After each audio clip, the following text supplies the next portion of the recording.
Ini udah saya campur ya. Ini nggak ada satupun jantan teman-teman. Ini betina semua.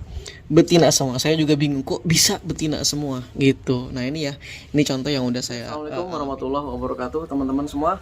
Kita mau ngebahas hari ini tentang ikan cupang ya. Tepatnya gimana sih caranya supaya burayak kita itu lebih banyak jantannya. Pastinya orang berharap dong jantan lebih banyak dibandingkan betina ya. Ya minimal 50-50 lah. Nah kan sering ada kasus ya dimana pas kita udah punya burayak kita berharap jantannya tuh banyak, ternyata jantannya cuma 10% gitu. Bahkan ada yang jantannya 0% sama sekali nggak ada. Ya mungkin sebenarnya ada 1 atau 2 ekor mungkin ya, tapi mungkin kebetulan pas jantannya itu mati. Kan kita tahu kalau kita punya burayak kan kemungkinan mati banyak ya, dari 500 mati 100 ya kan, dari 1000 misalnya anakannya ada 1000 misalnya, mati misalnya 300 ya kan, dari 100 mati misalnya ada 30 misalnya gitu ya. Nah jadi teman-teman, ini saya mau ngebahas itu tadi. Jadi kita mau ngebahas gimana sih supaya anakan kita itu jantannya lebih banyak. Nah ini sebenarnya ada contoh kasus teman-teman. Ini ikan saya, ini super red saya nih. Nah ini super red saya teman-teman. Ini banyak banget betinanya. Sorry, bukan banyak banget betinanya. Emang kagak ada jantannya. Ini dari satu lubukan. Ya mungkin kalau dihitung saya nggak sempat ngitung ada berapa sih ya. Tapi kalau diperkirakan ini sekitar 100 ekor ya mungkin ya. Ini udah saya campur ya. Ini nggak ada satupun jantan teman-teman. Ini betina semua. Betina semua. Saya juga bingung kok bisa betina semua gitu. Nah ini ya. Ini contoh yang udah saya alamin ya. Oke, ada lagi satu contoh kasus bentar ya. Ini ikan multicolor saya juga. Ini multicolor saya, multicolor metalik ya. Ini biarpun belum gede-gede, ini saya juga sepertinya belum menemukan. Dari kemarin saya udah otak-atik, saya udah obrak-abrik ya. Sepertinya saya tidak menemukan 1 ekor jantan pun. Ini sampai bawah ikannya ya. Semuanya betina. Nah, kita mau ngebahas kenapa kok anakan-anakan cupang kita lebih banyak betinanya gitu dibandingkan yang jantannya. Oke, kita coba bahas secara ilmiah ya teman-teman. Semoga ini bisa bermanfaat buat kita semua. Kalau memang nanti ada yang kurang sepakat atau ada yang mau ngasih masukan atau mau sharing-sharing pengalaman, boleh juga teman-teman ya, kita bahas lebih dalam lagi. Oke, kita simak video. Ikan gua betina semua, burayaknya sampai gede. Nah kita cek seperti apa. Ini kondisi ikan gua ya. Jadi waktu ikan gua kawinin waktu itu, gua nggak menggunakan air sumur karena air sumur gua parah banget nih teman-teman. Ini kalau mau lihat, ini air sumur gua ya, ini air sumur gua. Kita cek dulu. Ada yang namanya TDS, gue punya TDS meter ya. Jadi ini buat mengukur total zat padat terlarut ya yang ada di dalam air. Nah ini air gue nih hampir mendekati payo teman-teman. Nih kalau kita lihat nih air sumur gue ya. Kalau teman-teman mau ngecek ini apanya, ntar ya. Nah nih TDS nya kita cek ya. TDS air sumur gue. Harusnya kalau air sumur normal tuh kisarannya itu kisaran 100, 200, 300, 400 masih batas toleransinya, masih bisa lah kalau ikan. Nah ini air sumur gue parah nih teman-teman. Bisa lihat di sini. Nah, TDS nya berapa tuh? 100 berapa tuh? 173 teman-teman. Ini 173 kali 10 ya teman-teman ya. Jadi 1730 ppm. Jadi ini udah mendekati air payau gitu. Jadi ini parah banget. Nah makanya gue nggak pernah pakai air sumur gitu. Gue nggak pernah pakai air sumur, makanya gue pakai air galon. Nah ini yang air galon yang gue pakai teman-teman. Teman-teman bisa lihat di sini air galon yang gue pakai. Ini TDS-nya kita ukur ya, jauh banget bedanya ya. Air galon yang gue pakai ya, ini buat ngawinin ikan. Itu TDS-nya cuma 100, TDS-nya 164. Kalau yang tadi kan 170-an ya, dikali 10 pangkat 10 kali. Jadi 1700-an. Jadi jauh banget ya. Makanya emang kalau ikan gue kawinin pakai air sumur, gue biasanya gagal ya. Rata-rata gagal. Makanya gue nggak pernah pakai air sumur ya. Jadi yang gue lakuin adalah gue ngawinin ikan gue dengan menggunakan air galon. Nah, air galon ini kalau di Aceh, ini kebetulan air galon yang dipakai di Aceh itu adalah air PDAM teman-teman. Air PDAM atau air pump yang sudah diproses gitu. Biasanya diproses pakai mesin ya, pakai di filter, dan biasanya diproses pakai mesin reverse osmosis ya.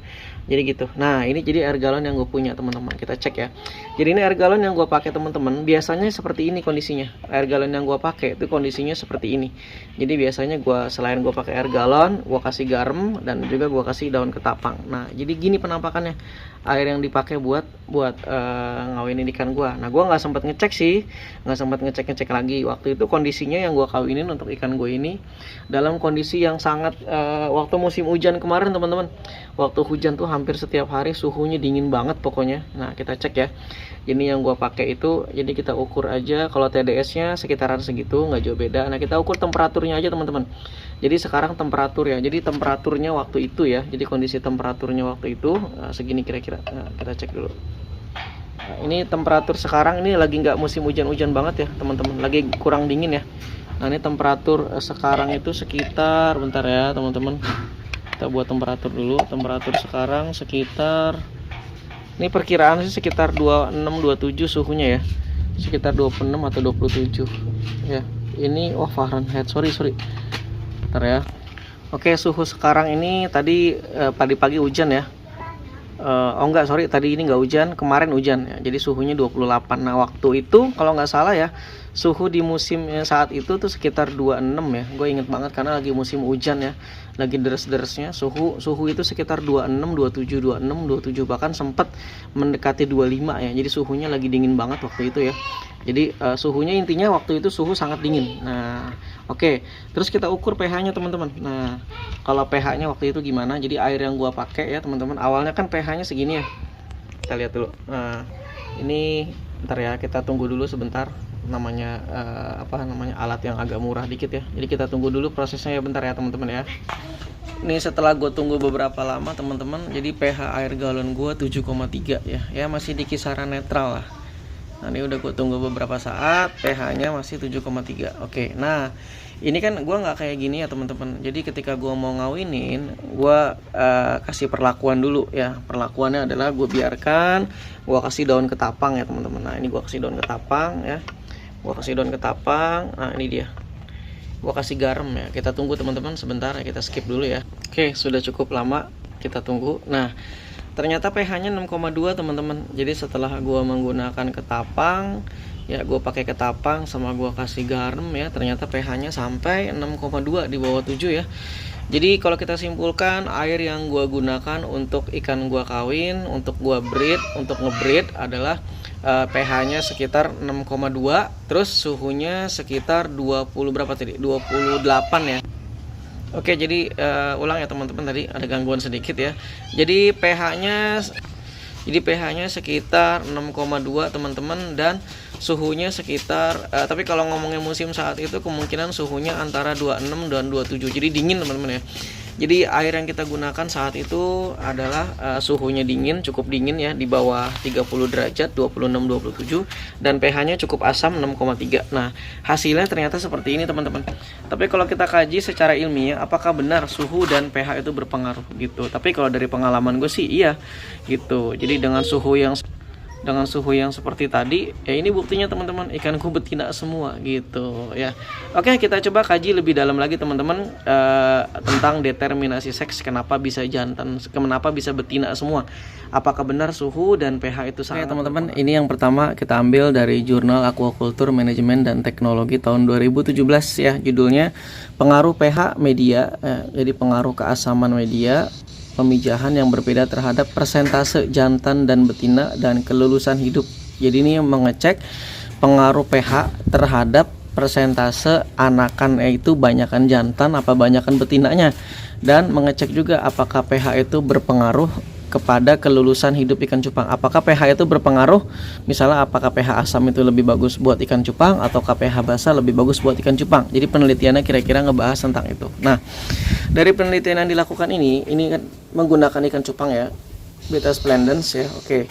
Nah, setelah diteliti ternyata kesimpulannya, kita lihat aja langsung. Kita nggak lihat abstraknya ya, kita lihat aja langsung teman-teman. Nah, ini dia. Jadi yang A ini perlakuannya dengan pH 6 ya, pH asam ya.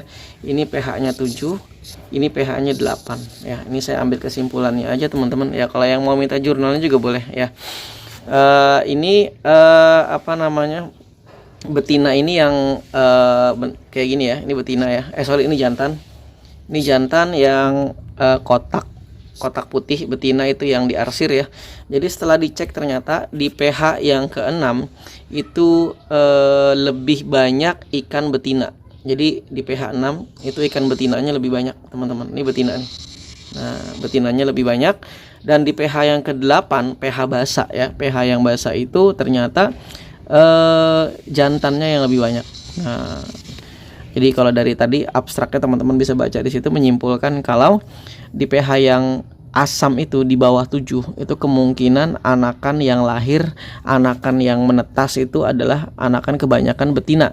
Tapi kalau pH-nya itu di atas 7 ya, ini di sini 8 ya, maka anakan yang banyak adalah anakan ikan jantan. Dan ketika dia pH-nya netral, maka akan berimbang antara jantan dan betinanya itu hampir berimbang ya, 50% plus 4 dan 49% ya. Jadi di sini kalau dari dari jurnal yang ada di sini berarti memang pH itu berpengaruh ya, sangat signifikan di sini ya, terlihat ya pH itu sangat signifikan berpengaruh di determinasi seks ya. Jadi berpengaruh banget kalau pH yang asam itu menentukan kalau anaknya nanti akan kebanyakan menjadi jantan. Nah, gitu teman-teman ya. Kesimpulannya seperti itu. Dan kalau dari pH-nya, kalau dari pH untuk kehidupan si anak ikan cupang ternyata di sini tidak terlalu berpengaruh. Jadi mau pH yang 6, mau pH yang 7, mau pH yang 8 ternyata kemungkinan hidupnya sama gitu. Ya, ini kalau ngomongin tentang pH ya teman-teman ya. Oke. Berikutnya kita ngomongin suhu teman-teman. Nah, ini kita ambil penelitian berikutnya, yaitu ini penelitian tahun 2005 nih kalau nggak salah. Ya, 2005 ya. Oke. Jadi jurnal Aquaculture juga. Jadi judulnya pengaruh suhu terhadap reproduksi dan nisbah kelamin ikan gapi. Jadi ini pakai ikan gapi bukan pakai ikan cupang teman-teman. Nah, setelah diteliti teman-teman, ternyata kesimpulannya itu ya, kita nggak lihat kesimpulannya, kita lihat hasil penelitiannya dulu teman-teman. Ya, oke. Oke teman-teman, kita lihat. Nah, ini menggunakan suhu 27 derajat, 30 derajat, 33 derajat. Nah, ini yang kita lihat yang 27 sama 30 derajat aja teman-teman. Jadi setelah 3 kali pengulangan ternyata teman-teman di suhu 27 derajat itu persentase jantannya 53%. Dan di suhu 30 derajat yang cukup hangat ya, ternyata persentase jantannya itu 59%. Nah, kalau dari hasil penelitian ini ternyata memang pH yang tinggi itu pH yang tinggi, suhu yang tinggi, temperatur yang tinggi dalam Celcius di sini ya, ternyata itu berpengaruh banget ya di perkembangan anakannya itu akan kebanyakan jantan gitu. Nah, ketika suhunya rendah itu kebanyakan persentase jantannya lebih rendah gitu, teman-teman. Oke. Nah, kalau dilihat di sini ternyata dari jurnal ini ya, dari jurnal ini ya, biarpun kita perlu kaji lebih panjang ya sebenarnya dari pembahasan yang di sini, memang dari pembahasan jurnal yang ini kalau kita lihat di sini peningkatan jumlah ikan jantan diduga ya, masih kemungkinan ya, itu karena peningkatan hormon testosteron ya dan ketotestosteron sejalan dengan meningkatnya suhu inkubasi gitu ya, menurut Scott et al ya dalam Hoare et al tahun 1969. Hormon testosteron dan ketotestosteron pada ikan rainbow trout ya terbukti meningkat perlahan-lahan menjadi lebih cepat pada musim panas. Jadi kemungkinan katanya ya, menurut ilmuwan ini ya, kalau seandainya musim panas itu kemungkinan antara ikan jantan dan betina kemungkinan anakan itu akan lebih banyak ikan jantan gitu. Karena katanya selain faktor-faktor hormon tadi, ternyata ada faktor lain yang mungkin mempengaruhi, yaitu kemampuan sperma Y ya kan. Kalau kita ngomongin sperma jantan, sperma itu kan ada sperma Y, ada sperma X ya, dalam membuahi sel telur lebih tinggi daripada yang X, atau kelangsungan hidup ikan jantan lebih tinggi daripada ikan betina ya. Jadi nyambungnya mungkin ke situ teman-teman ya. Kalau kita lihat kan sebenarnya gini ya. Oke, kita bahas ntar ya. Oke, kan ceritanya begini teman-teman ya. Ini simbol jantan ya. Ini simbol jantan ya. Kayak panahan ya. Ini betina ya, kayak orang ngaca ya. Karena betina kan suka ngaca ya. Jantan itu kan suka memanah ya. Oke. Nah, sperma jantan itu membawa kromosom X dan kromosom Y. Jadi jantan tuh ada 2 macam kromosom yang dibawa. Untuk betina hanya kromosom X. Jadi kan ceritanya gitu. Jadi yang menentukan anakan tuh jantan atau betina sebenarnya ya si sperma tadi gitu. Nah, karena kalau ceritanya gini teman-teman. Ini kalau kromosom X ini ketemu dengan X, maka dia akan menjadi XX. Dan jadinya nih ikan betina gitu ya. Kalau seandainya yang ketemu ini teman-teman, kalau yang ketemu kromosom Y dan kromosom X, maka anakannya akan menjadi XY ya, jadi jantan gitu. Ini ikan jantan, anakannya akan jadi ikan jantan. Nah, kalau beberapa teori menyatakan kalau kromosom X ini lebih cocok di pH yang yang apa namanya, yang basah ya. Jadi pH di atas 7. Kromosom Y katanya lebih cocok di pH yang basah ya. Di sini teorinya gitu. pH-nya di atas 7 ya, pH di atas 7, pH basah ya. Dan berikutnya kromosom Y ini juga lebih cocok di suhu tinggi ya. Suhu 30 derajat Celcius ke atas lah. Nah, makanya mungkin ya ini dia. Ya biarpun mungkin ini harus dikaji lebih lanjut, mungkin teori saya bisa dibantah juga ya teman-teman. Jadi intinya ya saya simpulkan dari breeding atau perkawinan ikan yang sudah saya lakukan, kenapa kok lebih banyak anakan betina gitu ya, karena ya itulah tadi kesimpulannya, karena saya mengawinkan ikan tuh di kondisi pH yang cukup asam ya, 6,2 ya, 6, lah. Terus suhunya juga rendah banget pas lagi musim hujan gitu. Nah, berarti kalau seandainya kita pengen di keadaan musim yang seperti itu, teman-teman, gimana caranya supaya anakan jantan lebih banyak? Gimana caranya kita atur supaya pH-nya tuh jadi lebih tinggi, teman-teman? Entah teman-teman tidak menggunakan ketapang atau menggunakan zat-zat lain yang bikin pH-nya jadi lebih basah, dan teman-teman bikin kondisi breeding itu suhunya lebih hangat. Jangan taruh di luar berarti kawininnya, jangan taruh di luar, atau mungkin bisa juga teman-teman menggunakan penghangat gitu. Jadi bisa menggunakan heater, kan ada tuh heater buat ikan tuh. Kita bisa jaga kondisi kondisi tempat breeding itu suhunya 30 derajat. Mungkin itu yang bisa kita lakukan, atau dengan cara menambahkan zat-zat lain yang bikin kondisi pH-nya tuh jadi lebih tinggi gitu ya. Kalau ikan emas tuh biasanya pakai penambahan kapur ya. Kita bahas lebih lanjut lah teman-teman lah. Oke, mungkin ada yang mau sharing-sharing gimana caranya biar pH-nya tuh lebih tinggi ya, dan gimana caranya biar suhunya lebih hangat. Silakan yang mau sharing-sharing di komentar ya, kita bagi-bagi pengalaman ya teman-teman ya. Oke, semoga bermanfaat konten dari saya. Kalau emang konten ini cukup menarik ya, teman-teman bisa subscribe, yang dukung channel ini, dan boleh share channel ini kemana-mana. Oke, terima kasih. Assalamualaikum warahmatullahi wabarakatuh.